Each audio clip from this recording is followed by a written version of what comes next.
పిల్లలు ఈయన ఇంటి మీద దాడికి వెళ్ళారని పాప మాళ్ళు వచ్చారు. ఏంది అన్యాయం అని బతిలాడి తీసుకెళ్తున్నారు.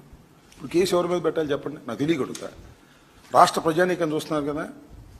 ఆ ఈడుపు గంటి శ్రీనివాస్ గారి ఇంటి మీదకి వెళ్ళినటువంటి ప్రభాకర్ మీద కేసు పెట్టాలా, లేకపోతే ఈడుపు గంటి శ్రీనివాస్ గారి మీద పెట్టాలా? కామన్ సెన్స్ రాష్ట్ర ప్రజానీకాన్ని అడుగుతున్నా, గౌరవనీయులైన ముఖ్యమంత్రి గారిని అడుగుతున్నా, గౌరవనీయులైనటువంటి హోంమంత్రి గారిని అడుగుతున్నా, వీళ్ళిద్దరికీ సపోర్ట్ చేస్తున్న గౌరవనీయులైనటువంటి జనసేన అధిపతి ఉప ముఖ్యమంత్రి పవన్ కళ్యాణ్ గారిని అడుగుతున్నా, ఎవరి మీద పెట్టాలి కేసు?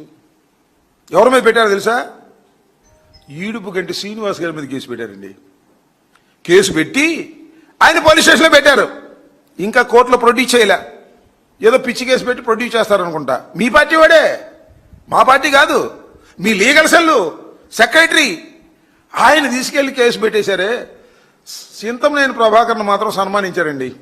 తీసుకెళ్ళి, అయ్యా మీరు బ్రహ్మాండంగా దాడి చేశారు, బ్రహ్మాండంగా తిట్టారు, మొందేసి బ్రహ్మాండంగా చిందేశారు, ఇక మీకు సన్మానమే చేయాలని పోలీసులు తీసుకెళ్లి ఆయన కూర్చోబెట్టి సత్కరించి చక్కగా ఇంటికి పంపారు.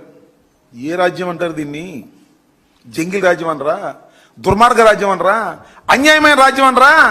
ఏమంటారు దీన్ని చెప్పమని అడుగుతా ఉన్నా. నారా చంద్రబాబు నాయుడు గారిని, హోంమంత్రి గారిని, రాష్ట్ర ప్రజానీకం దీన్ని ప్రశ్నించాలా వద్దా అని అడుగుతా ఉన్నా.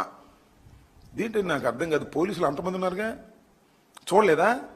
ఏం జరిగిందో అర్థం కాలేదా? పోలీసులే బయటికి తీసుకెళ్లారు కదా బట్టపల్లిగా. దానికి కేసు పెట్టరా? మా మీద అయితే కేసులు పెడతారు. మా సభలు జరుగుతుంటే మా సభలను అడ్డుకుంటారు. డిఎస్సి దిష్టి బొమ్మ తగలేస్తే దాన్ని అడ్డుకుంటారు. జగన్మోహన్ రెడ్డి గారి దిష్టి బొమ్మనేమో దగ్గరుండి తగలేస్తారు. వాట్ ఈస్ దిస్ అని అడుగుతా ఉన్నా.